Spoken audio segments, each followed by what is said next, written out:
You're watching the Green Machine live. Your home for Irish football news and nostalgia, where you, the lovely fans out there on Facebook and YouTube, can have your say. David, your host here, joined as always by Martin. No, Nick. Martin, how are you doing? I see you've got rid of the rubbish in the back. No O'Dowda shirt. Thank you. Jesus, that's what a harsh welcome that is. I want to wish everyone a happy Easter, David. Oh, fuck no. We don't know where Nick is. He'll probably rise again tomorrow, but let's see what happens. Hey. But yeah, looking forward to the show. Lots and lots to discuss, lots of events coming up. So yeah, really looking forward to it. And I have been told by my kids I have to give them a shout out, so I might as well do it now. Kian, Grace, and Erin, go to bed. Go to bed, you little bastards. Hello, Mrs. Prendergast, if you're watching. Yes, no, Nick. Sorry, we're a bit late going up. A couple of technical snafus. We were actually just recording a podcast before this. We'll tell you about more of that later. As always, have your say, leave a comment, get involved. Why not? Not really much going on in the world of football. Say hello, please. Otherwise, it might look a little bit desperate. But we'll get to those comments later on. How are you, Martin? This is the bit where I care to pretend about your life. Yeah, all good, Dave. Yeah, still kind of just recovering from the exploits of our many trips and watching Ireland recently, but it does take its toll after a few aways, because they are away games for me, obviously, and yourself Dave. I've been traveling home. But no, it's been an interesting one. Back into the domestic Premier League. Championship football, some good results for the lads over the weekend, a promotion for some of our players as well, which is always nice to see. But yeah, interesting. And I've got busy April coming up, lots of events, which will, I'm sure, be of interest as well to some of the listeners. No, and you know what? Yeah, it has been a very good week. Some of our lads are now Premier League. We'll get into that in a second. Yeah, not much going on here, Martin, to be honest with you. Happy Easter. How many Easter eggs have you had? Oh, just nick the kids' stuff. That's brilliant. I just nick their stuff. Yeah, just if they're hanging around, they put it down. Me or the dog gets it. So, the dog. Yeah, shouldn't be feeding the dog. No, I know. All right. Yeah, just anyone there if they get it, it's their own. Just anyone from PETA. It's at PrendyM on Twitter. Send your hate tweets over there. Right, we're going to get straight into it. Let's get a little bit of our boys in green. And I know somebody's going to say we haven't got the music. I'm sorry. It's my fault. I haven't done it. I've been very busy. So here we go. Just pretend there's music. There you are. Boys in green. Sorry about that. I keep that guy is going to lose his shit. Has he mentioned yet in the comments? No, he hasn't. Sorry, we will get that going. Right, boys in green. Nick isn't here. Where is Nick, by the way? United won. I don't know. Portugal, probably. Is it Ronaldo's birthday or something? He's probably celebrating that. Yeah, Sagre or whatever, back visiting the homeland. Right, well, I'll get my sexy voice out since we don't have Nick's. So, here we are. Tom Cannon, 2 goals. He is on fire, that lad. And a Robbie Brady assist for Preston North End in a 2-0 win over QPR. Sorry, Declan, if you're watching. Connor Coventry with an assist for Rotherham in a 4-1 win over West Bromwich Albion. You know, when Nick sent that over in the WhatsApp group, his autocorrect hit over and took over, and it said Connie Coventry. Yeah. I was hoping you were going to put that up, but you're too much of a professional. Absolutely. I actually kind of was. I said, no, I won't. Connor Shaughnessy got a goal for Burton Albion, a 2-1 win over Barnsley. James Collins and Dave McGoldrick got a goal each for Derby in a 2-0 win over Forest Green Rovers. Olamide Shadipo, I think. There's a bit of sellotape on that. An assist for Lincoln in a 2-0 win over Cheltenham. Sean Raggett with an assist for Portsmouth in a 1-1. God, we are scraping the bottom of the barrel here. Sorry, Sean. For a 1-1 draw for Portsmouth against MK Dons. Danny Crowley, I thought that was Dan. I think Nick is a little bit too familiar there for my liking. With an assist for Morecambe in a 3-1 loss to Plymouth. Jamie McCrath goal. Nice penalty, actually.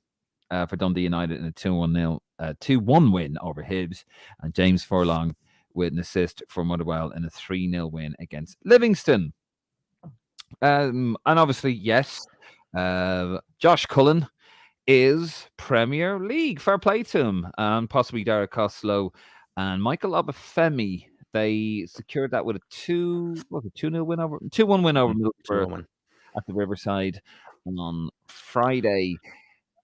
I'm just wondering, I've read it, I've seen it, but I haven't seen it confirmed. Sorry, I've seen it written around social media, but I haven't seen it confirmed. But Michael Obafemi, has that gone through? I don't think it's been finalised yet, has it?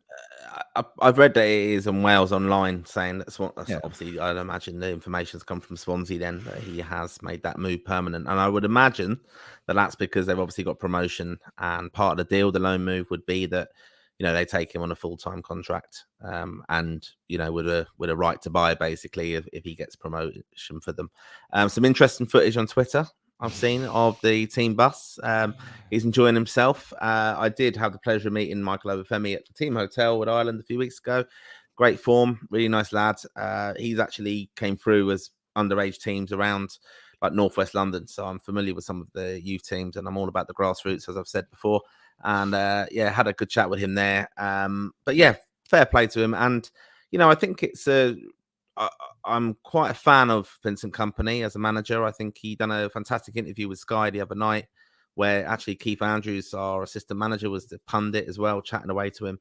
But really good insight into how he's prepared that team, and I think they'll do well in the Premier League. And I think we have to remember he brought Josh Cullen with him from Anderlecht, and now he's got promotion, so he's going to be a massive key player. It's only going to do Josh Cullen all the best for his career now. Being in the Premier League next year is going to be a bigger challenge for him.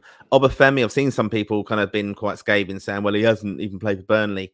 But, they're a promotion chasing side. They've got promotion now. And, he's going to have a full pre-season with them.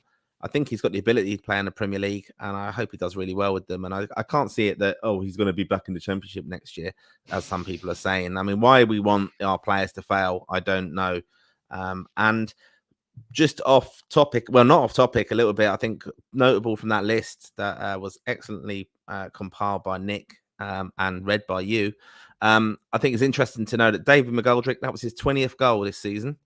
And that is amazing. It's a shame in a way that he kind of said goodbye to Ireland so quick, relatively early in his career, because he's still firing in the goals. He decided it. Yeah, he did. And I know it's a level of League One and stuff, but it just shows you, if you manage your body well, like, Paul McGrath did for many, many years. Yeah. And Roy Keane as well. Little scoop.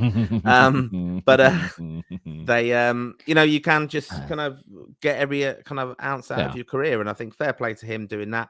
And the other player, I think, from that list we need to mention is Tom Cannon. Played and scored for the under-21s last week. He's on fire, isn't he? He's on fire. But I've seen a very interesting tweet actually saying, but for kind of the publicity around Evan Ferguson, he would be getting all the plaudits. And I think it's only right that us and the Green Machine, and me in particular, as Mr. Positive of the Green Machine, get completely carried away now. Yeah. And we need to get him in the senior squad in June, and we need to cap him and protect him from, the greedy hands of England coming in. And, you look at his goals, frightening what he's doing to different, headers. I know it's against QPR. I'll upset Declan now by saying that, but I'm sure Dec was at the game, so it'll be interesting to see if he's listening to the show what he thought of Tom Cannon's performance yesterday. Yep. And just speaking of your positivity on Josh Cullen, I think they're going to get absolutely mullered in the Premier League next year. I think the problem they're going to have is I think Vincent Kompany will hopefully bring that. Well, he will bring them up. He'll get. He will be fired. He will. No, he won't get fired. He'll get brought in. Someone else will get him from Burnley. I think they'll just get carried away with his success, and that's going to be. This is what's going to happen. He's going to go into the Championship trying to play that football, and they're going to get destroyed. And then Burnley are going to panic, and they're going to fire Vincent Kompany, and then I'll get in like a Sam Allardyce type guy. You heard it here first. And Josh Cullen, I like Josh Cullen, but I have said I don't think he's quite a Premier League player. Just saying. Ah, Jesus. I'm being honest with you. Not at all. I'm telling you. Listen, what got to appreciate him. I don't care. That's not. We're not going to go down analysing the Premier League. But I'm just saying, he's more than capable. I was going to say at the time, but you were just kind of going off on one, Mr. Positivity, sprinkling your Martin. They will get turned over if they play that openly in the Premier League. They will get turned over a lot. And but that's I don't what think they will. And I don't know if they will, or I think if he wants to do that, he'll have to be obviously invested in the transfer market. But he wears a cap. I can see him coming out of that someone coming in for him company, and I think he'll get a big job that will be hard for him to turn down. And then you'll see Josh Cullen moving again to another Premier League side. Because he's good enough. He definitely is good enough. He wears a cap. He's going to play attack of football. That seems to be news. I know Tony Pulis did, but he wears a cap, baseball hat, and he's trying to be dynamic and all. He's done a good job, but I think he's going to get absolutely found out in the Premier League. I need to just move my camera over. I've just nudged it over for a second there. Just for those of you watching, you can have a lovely look at our Green Machine shirt there, available on the shop. It's like a little advert we're going to do now, isn't it? Look. Oh, there it is. Yeah. It is lovely in the flesh as well. It is. Just keep talking into that, Martin, as I adjust my camera. Yeah, it is a absolutely lovely shirt. Nike, official Nike, may I add as well. It's the embroidered Green Machine podcast logo on it. And yeah, thanks for everyone who's brought it so far. We've been sending them far and wide. We've sent them to Ireland, England, and also America was our first purchase. So thanks to the lads who brought that. And yeah, do keep buying them because there is only a few limited supply left, and we will have to buy some more, hopefully. And yeah, it's just supporting the pod as well. So we do appreciate everyone who's putting a few quid our way.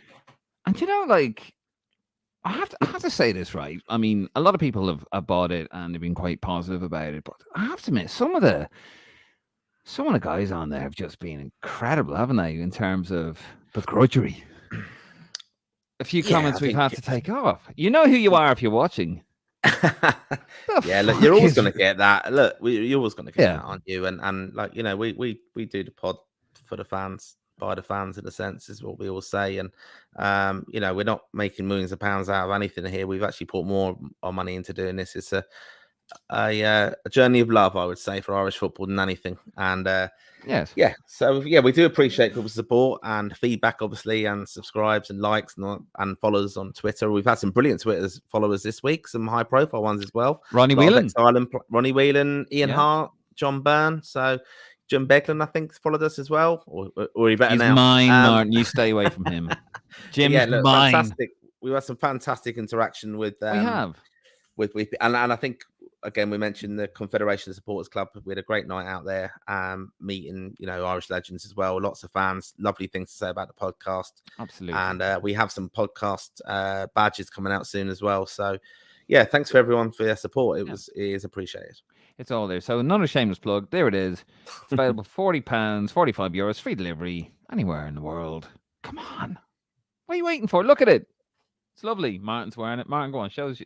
Are you wearing it, Martin? No, I'm not wearing it. No. I'm not wearing it. Jesus.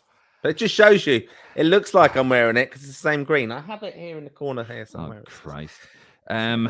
Let's get back to the players. Evan Ferguson was in action and he was a substitute. He didn't actually, he didn't score. But a lovely stat came out about him from The Athletic. But I think it's sort of like a thing that's been put across the entirety of the internet. Of players with 500 plus PL minutes this season, only Erling Haaland has a better minutes per goal involvement rate than Evan Ferguson. He's got a goal every 64 minutes, and Evan Ferguson has one at 90 minutes. His potential is frightening, as demonstrated by his back heel finish against Bournemouth. During the week, he did score a lovely back flick. This lad can do it all, can't he? Left foot, right foot, power, finesse, header.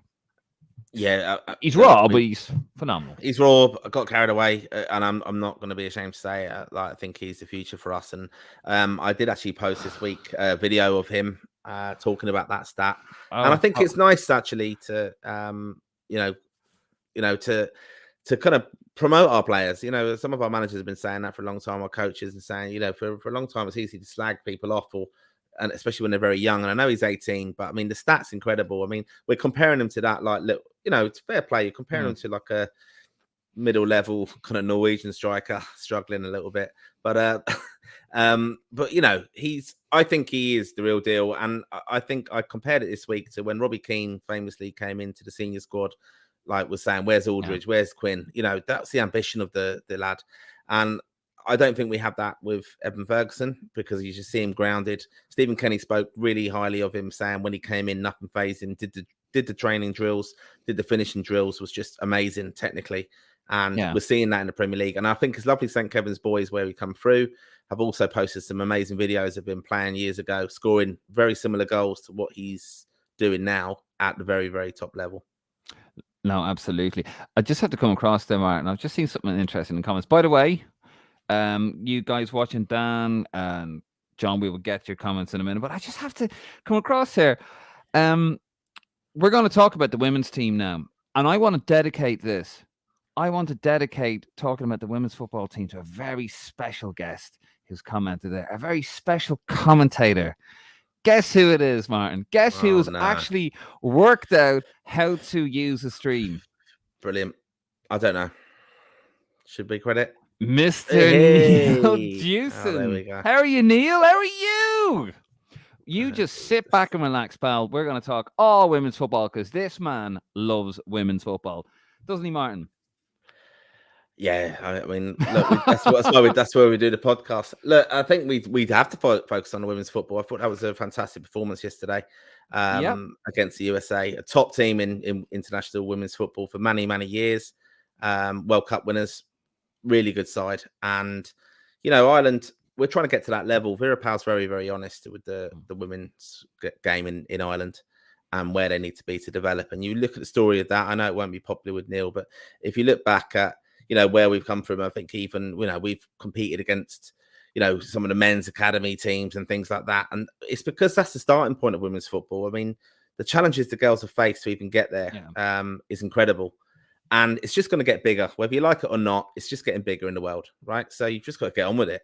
Now, you don't have to be a fan. You don't have to put your hand in your pocket to go and watch them. But I don't see the point of slagging it off and saying, "Oh, you're just jumping on the woke wagon" or whatever it is. I've actually given a bit more time to it in the last 3 or 4 years than I ever did, and you know, I actually quite enjoy it now. I think the players are kind of household names now, especially the success of the Lionesses over in England. I think with the women in Ireland, you know, they're household names. Everyone knows Katie Taylor, who was a former Irish player. Everyone knows Emma Byrne. Everyone knows Olivia O'Toole, Sue Ronan. We've had Katie McCabe, Denise O'Sullivan, 100 caps for your country, and yet was kind of a lot of people kind of think, oh, well, it's rubbish, it's crap level. The game was really entertaining yesterday. Like, I know RTE's stream cut out 85 minutes. It was as reliable as ours sometimes, Dave. But well, ours is always reliable. Exactly. You know, I found it very interesting. I thought it was a good game. And I'm actually looking forward to the Women's World Cup, and I don't see the point of being negative about it. It's happening. Get behind the girls, and on the back of it, money will be invested into football, and that will also go towards lads and girls. So I just don't see the point of being negative about it, and I'm all for that. Yeah, sorry, Neil, but the women have found their way out of the kitchen. Yeah. What can you do? Sure, they'll be voting next. That's what he's thinking. All very exciting coming up this summer. And don't you forget, Neil, don't you miss it. We're going to have all the coverage. We're going to have all the build-up for the Women's World Cup and all the details so you can watch it to your heart's content. One thing I would say on the women's game, though, is actually on the match. I think it was interesting. You know, this is a massive challenge, I think, for Vera Pauw in how, you know, she's going to manage the squad, basically, because we're bringing in players and capping them now. And it's always a danger when you qualify. I think there will be a fallout from this, in a sense, which just happens in football. They're playing a professional game. That's it now. You know, bringing in like the likes of Farrelly, made a debut yesterday. Very, very good. We're bringing in better players now. And, you know, Vera Pauw's very honest in her interview. She's actually saying when we're playing a little bit different now because we brought in a better player who can do that for us. And that's only going to improve some of our players who we probably were very, very reliant on for many, many years. So, for example, Katie McCabe plays left back or left wing back, or sometimes she can play up front. So, you know, we're now bringing in players who are strengthening the squad. And I think it's a massive challenge for Vera Pauw, but she is a very experienced manager. And how she's going to handle leaving out some of the girls who basically got us qualification. And that's just, again, it happens with the lads. So it's going to happen with the girls as well. Jack did it. And we're bringing in a lot better player now, and it's only going to improve the team. And I thought Caruso was very, very good up front as well. And I think the way we're playing, we really put it up to America last night. And I'm looking forward to the game. It's early hours in the morning on Tuesday, but I'll be getting up and watching it because I think it's worth getting behind the girls. And, the brilliant bond between them. I think, again, I know I often on the podcast use this as an opportunity to praise the FAI's media departments. I think the women's one does a very good job with it because they're letting us in the door basically to see the kind of character and personalities of the women. And I know it's not your bag all the time, Dave, but I think they do a good job with it. Excuse me. Don't be confusing me with a certain Mr. Jewson there. I'm all for women's games. I just don't have much bloody time to watch it. Don't even know what day it is most of the time, Martin. No, fantastic stuff there. And looking forward to the rematch on Tuesday. But I think the last time Ireland played America, they lost like 4-0 or something. Wasn't they? Got an absolute hiding. Yeah, it was a lot of better game yesterday. They created a lot of chances. They're improving. Goal disallowed. Really good. They're getting better, 100%. There's not really a lot going on social media watch. That's the next one that comes up and the comments. Will we go into the comments, Martin? Will we? Bit of social media watching comments. Can do, yeah. And then I've got some interesting news up as well. All right, let's do the social media comments now. There you go. Sorry, no music. Oh, Christ. Not really much social media stuff going on. To be fair, we were given there's a new page. He's relatively new anyway. We're going to give him a little shout out here. Irish Football Zone. 100 followers only after 3 weeks of being active on this account. Loving all the interaction so far. Irish Football Zone at Irish Footy Zone. Give him or her. We don't actually know. Give them. Let's play it safe. Give them a follow over there on Twitter. I don't fucking know who these people are. Nick just goes, here, follow this. Okay. Give them a follow and see what it's all about there. Because we do like to actually support other pages. We do. We're lovely. Anyway, so we're going to move on to the comments. So John Griffith gives a little thumbs up. How are you, John? Hope you're well on our Facebook page. Daryl O'Connor, as always. What's the story, lads? He's having a few bevies and he's watching us. Probably, if I was watching us, I would probably need a few bevies too. Daryl O'Connor on YouTube again. David and Martin, have you any Mad Ireland facts? Mine is I was McCool, the mascot for Ireland v Norway last November. Nearly broke my neck. Couldn't see a thing. What? I don't get that. He was the McCool mascot. He is McCool. Daryl O'Connor is McCool. I mean, hang on. McCool was not real. What? Oh, no, that is pretty cool, actually. Yeah, look, this is cool. McCool is the famous Irish Wolfhound dog, Irish mascot from '88, and Chris, the Confederation of Sports Clubs, brought the costume. Hopefully, kids aren't watching this, but brought the costume, and Daryl, fair play. I didn't know that you were one of the people who had took part in that, and it's a big task doing that job as a mascot, and those suits apparently stink, but I'm sure the established lovely Chris members who take on the role are fresh as a daisy. Do you remember the original McCool mascot, like from the 80s, that they actually had the guy walking around? It looked like he had fucking scurvy or something. Have you ever seen it? Like, mangy dog. It's fucking terrible. Like, if I saw it, I'd be like fucking trying to hit it with drag that to a vet. Yeah. Drag it to a vet. Put down. No, that's really cool. Let me see. Because he's the only fucking commenting. So a random Irish fact. I have a few of them. Well, you worked as Paddy. You're Paddy Power, and you worked. Did, yeah. I told the story, didn't I? When I was going around with all the bag full of money, and the old groundsman in the old Lansdowne was driving me around. I was sitting on the back of his truck, and he drove me around the pitch with my boss. All the fucking thousands of euros. I'm trying to think of another one. Well, you can see the picture above me, the video views. That's when I collected my son, Kean, when we collected the Euro Fans Award. That was pretty cool. But the very funny story I have is, I don't know if I've told us on the podcast before, is I was talking to security from the Aviva at an event once, and they told me the amount of kids that are left behind on match days is ridiculous. And I went, like, what are you talking about? Like, and they're going, like, probably 10 plus per game, right? And they've had someone on a bus by the Red Cow roundabout answering their phone. That's how far away they were when they went, your son is here at the stadium still, and you've left him behind. And they were ringing the mother as well. Oh, I think that's brilliant. Christ, I say he got battered when he went home. I will tell you a story, right? Fuck it. It's a quiet note. It's Sunday, Easter Sunday. Every other smart fucker's out there having a few pints or chocolate, and we're here delivering a service to the Irish fans tonight, you and I, Martin. But I'll tell you a funny story. I almost popped my cherry in the old Lansdowne Road. There you go. Jeez. True story, right? Girl was seen at the time. She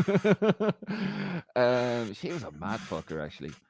Jesus Christ! Don't let this go out.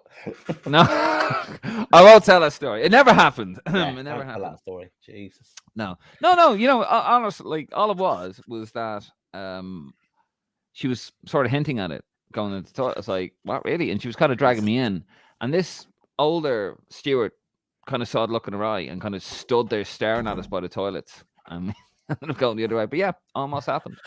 Nice. I think not that we're trying to fill the show this evening, but I've got some cool little bits of memorabilia that I picked up recently, which brings us quite nicely on to KitCon, which is happening on the 16th at the... Where is it, Dave? Where our very own Nick is emceeing. KitCon Era is at the Carlton Airport Hotel in Dublin on the 16th of April. There you go. Fair play to Nick, getting invited back to that. Me and Dave don't ever get invited back in. No, yeah, never mention it. Pretty cool. And I think Eddie Mahoney, former guest of the pod, is on that on the panel for that, showing off some of his iconic Irish sporting memorabilia, which should be good. So yeah, get yourself to that if you fancy seeing some of the kit stuff. I'm sure Nick will have a few of our shirts there available if anyone wants to pick up any of them as well. And yeah, that's something I thought was pretty cool. There it is. And this is something I picked up recently, which I think is really cool. And this is an official training ball from the Euro 2016. So I managed to get that. I'm quite happy. And how did you manage to get that, Martin? No, I got that. I bought that off a friend of mine, so who was selling that, which is pretty cool. This was actually picked up from the Crisk Awards last week. This was gifted to any child who went to the event. Now, my son didn't end up coming to it because I said, well, Nick and Dave are going to be there, and they thought Nick. Well, Nick they didn't really want to watch. Nick was our child.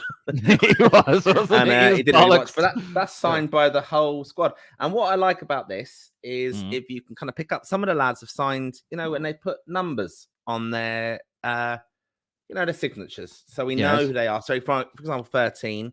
Shane Long on there with number 9. I can't find the number 9. Well, I don't know.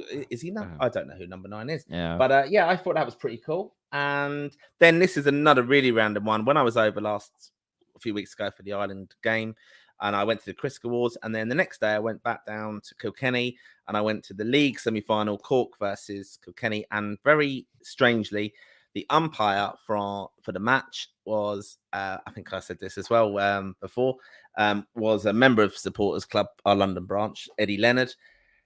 And Eddie was the umpire. And I said to him before the game, when I saw him before the match, I said, "Oh, make sure you get me a slitter from today." And he delivered. He got me one of the slitters from the game, which is pretty cool. That's everything. Mills. And look, I think this is pretty cool. Look, it's a little tag thing for the digital, whatever it is, for when it goes in the back of the net, which I know Kilkenny didn't win today, but anyway, that's my little memorabilia watch, I suppose. There you go. Sorry, Dad, we sort of went off and they probably shared too much information. He also says it's great to see Obafemi and Cullen. Hopefully, Egan should follow suit with Sheffield United. And Dalacon also mentions Mick McCarthy and that new Green Machine top, both equally beautiful. Definitely. Look, mustache of a Titan. Yeah, I mean, I'm surprised. I know, like we know you love Mick. I'm very sad in a way to see him ending his managerial career so far with being mutually agreed. Him and TC have left Blackpool. Mutually consented out the door. It's a hard task there, though. You know, that's a club in turmoil, and that's a some of the comments though were like quite vicious against him. Yeah. You know, on Lansdowne Road, I was like, really? Okay. I mean, what was he gonna do? Like, they're completely fucked. They're gone. But yeah. Anyway, that's probably. We love Mick. I want to get this signed by Mick. Actually, do you think he'll sign it, or do you think he'll wrap it around my head? No, he'll sign it. He'll sign. He's a good lad. And yet again, before we get to the last part of the show. Green Machine Podcast shirt is available on our website, greenmachinepodcast.com, thegreenmachinepodcast.com. It's Nike, it's embroidered, it's lovely. There it is there, £40, €45, anywhere in the world, free shipping. Come on. The actual shirt itself is like 85 quid, the official shirt. We do for the love of the game and our wallets. And if you do want to buy one and you want us to collect it in person, you can do so from me in London if you are based in the UK or London. Especially, I don't mind meeting people to drop it off to you. But one thing, and perhaps you might want to do so on the 21st of, this is a nice little segue into this, on the 21st of April. I got you covered, big man. There you go. RIS London club meeting. We've got a special guest coming over. Keith Andrews is coming over to the Cladder Ring in Hendon. That's northwest London for our listeners. So yeah, it should be quite good. Have a Q&A with him. It's a long time in the arranging this. But yeah, looking forward to it. Obviously, he's a pundit on Sky as well. He's done focusing a lot of, watching the lads in action. Him and Stephen Kenny, obviously very close with the backroom staff, Dean Kiley as well on. So we're going to have a good Q&A with him. It's always good at our RIS London events. So yeah, more than welcome to come along. You don't have to be a member to come along. Come along, meet Keith Andrews, find out a bit more about the Supporters Club as well. More than welcome. And you're also going to be somewhere else. Where are you also going to be in the Victoria area? Victoria area? Yeah, the embassy. No, that's in Manchester, that one. Oh, right, this one. But there's an embassy in Manchester as well, is there? Yeah, so this is another event which we have posted on our social media. And this is a brilliant event, actually, arranged by the Consulate General of Ireland. Oh, the consulate. Oh, okay. The consulate, the north of England. And this is an event in Manchester, and it's actually taking place at the National Football Museum. And there are some Irish bits of memorabilia in the museum as well. Martin probably has them. No. So it's on the Thursday, the 27th of April, and we put a link up on our socials where you can, with the email address where you can register. It's a free event, and this is focusing on Irish football. It's actually a book launch, which is a friend of the pod, Gareth Maher, who focuses with the media of the FAI with the women's team in particular. So he's in America at the moment. And he's got a book out called Away Days, 30 Years of Irish Footballers in the Premier League at the National Football Museum is where it's going to be held. And it's just chatting to a few brilliant... I've got the book, actually. I've read it. It is very good. A lot of good interviews with Seamus Coleman, John O'Shea, Shay Gibbons mentioned in it. And also... So basically, I think what he's done is very cleverly sat down with the lads, done an interview with them. So there's some brilliant ones because there's some very, very high profile and some less known. And all play for Ireland. Some of the women as well are in it. But at this Q&A they're doing with the book launch, John O'Shea, John Waters, and Niamh Fahey are going to be at that. They're going to be announcing some more guests as well. But it's a night where the MC of the night is not actually Nick coming over for this one. This is the famous voice of Old Trafford, Alan Keegan. He's going to be doing this, hosting this event there in the National Football Museum in Manchester. So a few of us from RIS London are going up there to it. So looking forward to it. And it's a free event. So if you are based in the northwest of England, in Manchester, get yourself along to it because I think it'd be quite a good event and get to meet the lads and the embassy people. So there you go. It's not in Victoria. I was in the embassy. I don't know. Fucking. I was like, wow. No, I can't say too much, but there are some events happening soon in the London embassy. Well, which we will update you on. Good stuff. Right, we're going to move on to the last section of the show. This is Oh, not Social Media Watch. This week, back in the day. And it is back. This Wednesday, we have a new episode. Martin and I have literally just recorded before we went live. That's why we're a little bit late coming on, so sorry about that. Yes, we are going to be talking about, because it happens this week back in 2004. Where is it? Here we are. Roy Keane returns to Ireland. It happened on the 13th of April, 2004. And look at Brian Kerr. Isn't he so happy with his man? He's got his man. Bet you wish you were that close to Roy, Martin, wouldn't you? I've been that close to Roy. I bet you. I bet you have. No, it's a really enjoyable episode to record and very fascinating. I know you tried to get me involved in the Saipan debate again, but very interesting. How dare you, Martin? I went in there as fair and as balanced as possible, as any Irish football fan would. There you go. Yeah, there you are. Very enjoyable. It's worth a listen, I think. So absolutely. Let us know your feedback. If you want to hear about the treachery of Roy Keane that Martin agrees with, tune in next Wednesday. It will be available 8 a.m. Wednesday. What date is Wednesday? I think it actually falls on the day.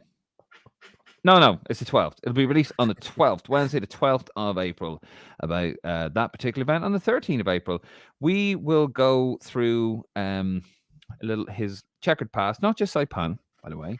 We'll talk a bit about that, about what Fergie said, about what some of the ex-players said at the time, and what some of the players in the squad at the time. And of course, we will have this gem of a clip. Keane I can't understand. Alex Ferguson would not let him go 2 years ago to play for Ireland when he was a reasonable player. Now, at a stage when he is struggling, at a stage when he is struggling, it's a silly commentary. It's not silly. Roy Keane's one of the best players. You have the copyright on silly comments. This. If you want to hear all of that clip, tune in to the podcast, which will be released on the greenmachinepodcast.com or wherever you get your podcasts from, Spotify, Google, the whole lot. And also will be on the YouTube channel if that's what you want to listen to it on. Got one last comment. And from Daryl, bless him. I love Brian Kerr, but Jesus, he was bitter about Kenny after a class performance against France. In Kenny, we trust. Yes, he was very bitter about that, Brian Kerr. But anyway, listen, that is all we have time for. Thank you for watching. Enjoy the rest of your Easter eggs. I have I did have one. Do you know what I did this year? I bought a Mars one and a Cadbury's one because I couldn't decide. Just thought I'd share it with you. Anyway, that's all we have time for on this week's episode. We will see you again next Sunday, 9:30. Hopefully we'll be on time. Obviously, we got the episode on Wednesday this week, back in the day. A bit more content coming over the next few weeks. Don't forget to subscribe to our YouTube channel, our Facebook, our Instagram, our Twitter. And also do check out the greenmachinepodcast.com. That is the greenmachinepodcast.com, where you can get an audio version of this episode and basically everything we've pretty much released. And you can also get this. Oh, hold on.